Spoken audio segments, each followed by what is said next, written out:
Bienvenue dans la Guilde, le podcast qui booste vos compétences en Quality Engineering. Je suis Jean-François Frézy, expert en Quality Engineering et passionné par la transmission des savoirs. Chaque semaine, je te partage des astuces pour transformer ta façon de travailler en Quality Engineering.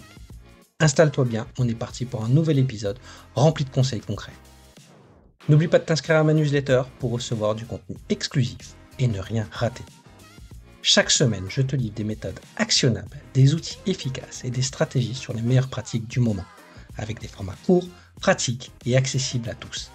Alors abonne-toi maintenant pour ne rien rater. Dans ce 4e épisode de cette mini-série sur le podcast de la qualité, on va voir comment lancer un podcast peut nous aider à développer nos compétences en communication et nous aider dans notre quotidien et tendre vers des postes à responsabilité de leader dans la QA. Donc Eda, on est toujours ensemble pour parler compétences, communication grâce à un podcast. Dans l'épisode précédent, tu nous disais que ça t'avait aidé à prendre le pas, à mieux communiquer vers tes pairs et des gens avec plus d'expérience pour les interviewer. Mais est-ce que ton ressenti, que ce soit pour toi ou pour les autres, que ça t'aide à vraiment mieux gérer, pour moi, une compétence clé qui est la communication dans sa vie professionnelle, qui pour moi est vraiment la clé du leadership, c'est de savoir bien exposer les faits, apprendre à raconter une histoire lorsque tu veux dire quelque chose et faire passer des messages. Est-ce que c'est des choses qui t'ont aidé à mieux maîtriser cet art de la communication qu'on n'apprend pas forcément sur les bancs de l'école ou en entreprise, parce que c'est quelque chose que tu as vraiment pu mieux développer? Ah pardon, je pensais que tu allais rajouter quelque chose à la fin de la phrase. Oui, je vais te raconter un épisode que j'ai eu avec un ancien collègue, justement. Donc quand j'avais lancé le podcast, j'en parlais partout.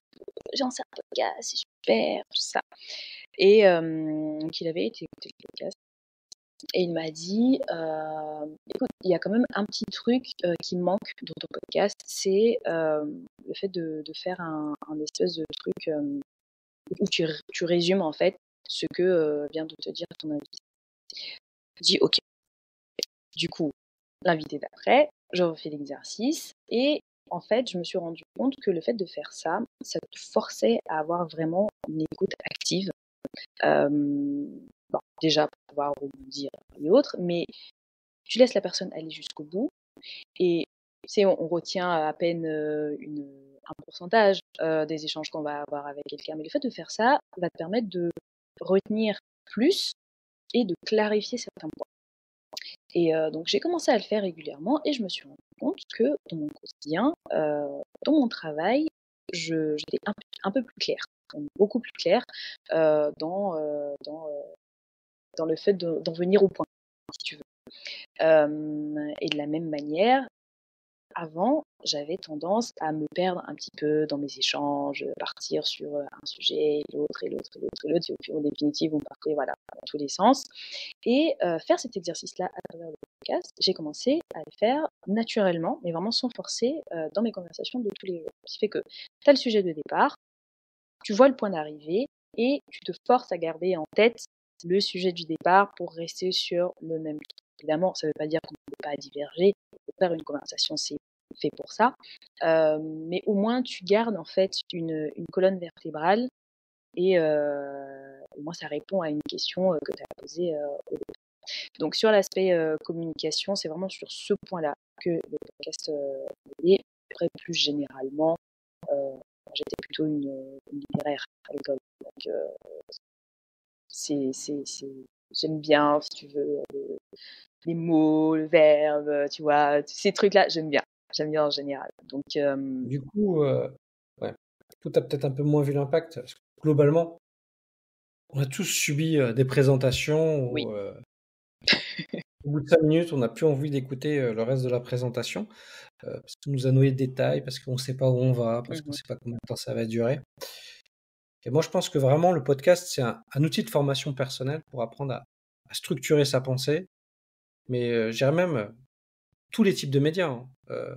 présenter une conférence, faire un blog, faire une chaîne YouTube, c'est toujours faire du storytelling quelque part et raconter une Exactement. histoire. Et une fois qu'on a compris qu'on veut capter l'attention des gens et les convaincre, et pas juste flatter son ego. Mhm. Et on peut faire les deux, hein. Ça peut marcher, hein. Il faut pas faire que l'un sans l'autre. C'est vraiment important. Et donc, toi, est-ce que comme ça, tu as vu quelques trucs que tu utilisais dans la création de ton contenu, que tu as pu quand même mettre en place sur des présentations pour présenter des stratégies tests, convaincre des gens, au-delà peut-être des petits tips qu'on t'a donnés en interview sur des sujets. Ça t'as senti que ça t'aidait en plus, ou finalement c'est venu naturellement, tu t'en es pas rendu compte et c'est peut-être en discutant, tu dis: «Ah, il y a peut-être 2-3 trucs qui m'ont apporté». Hmm, Je pense que ce serait vraiment à m'affirmer un petit peu plus. Euh, dans tu vois, les décisions. Là, je parle toujours professionnellement. Ouais. Voilà ce qui s'est passé pendant notre batterie test. Là, vous avez les faits devant vous. Enfin, de toute façon, les métiers qu'on fait sont appuyés par des données Ouais. claires, traçables. Mais la manière de transmettre cette information-là n'est pas toujours prise en compte. Parce qu'il y a quand même parce que si, parce qu'il y a ça. Et en fait, je pense que vraiment, ça m'a aidé à être beaucoup plus, je dirais pas tranchante, mais Confiante en ce que tu disais. confiante, exactement. Être beaucoup plus Donc ça, confiante en disant voilà les ce qui autres le s'est passé, ressentent. voilà ce OK. qu'on a eu comme résultat. Maintenant, on va apprendre où à laisser, mais n'oubliez pas que derrière, ça peut avoir un impact sur la qualité du logiciel, etc., etc. Mais évidemment, toujours dans le respect. Ça, c'est clair et net. Alors, on peut se dire, mais comment est-ce qu'un podcast peut aider sur cet aspect-là? Ouais, c'est simplement sur la confiance en soi, je pense. Moi, je pense que ça joue sur la confiance et aussi sur la tonalité. Comme tu disais, tu étais littéraire. Et globalement, on est des geeks et des littéraires en France, donc on fait beaucoup de choses par écrit. Oui. Mais on n'a pas cette culture de l'oralité. Et je pense que le ton, l'habitude de respirer, faire des pauses, ce qui fait une conversation naturelle, mais qui dans un compte professionnel, avec un peu de stress, dans le cadre dans un podcast, où on doit se faire comprendre et mettre un certain tempo pour qu'on ait envie d'écouter et de réécouter. Je pense que c'est quelque chose qui va venir plus naturellement lorsqu'on va présenter des sujets, prendre la parole lors de réunions, lorsqu'on nous demande notre avis. Et forcément, on a tous eu des collègues où on voit qu'ils sont confiance et qu'ils maîtrisent leur façon de parler. Mhm. Ils sont plus écoutés que d'autres qui vont peut-être dire la même chose, mais de façon discrète. Mais parce qu'ils n'ont pas l'habitude de prendre la parole en public. Et globalement, je pense que ça, c'est... Il y a une part d'image, beaucoup, dans l'entreprise. On peut être le meilleur, mais si personne ne le sait, on n'aura pas la mission qu'on veut, le poste qu'on veut, l'avancement qu'on veut. Et donc, voilà, c'est comme tout produit et service. Si on a le meilleur produit du monde mais que personne ne le sait, on ne le vendra pas. Mm.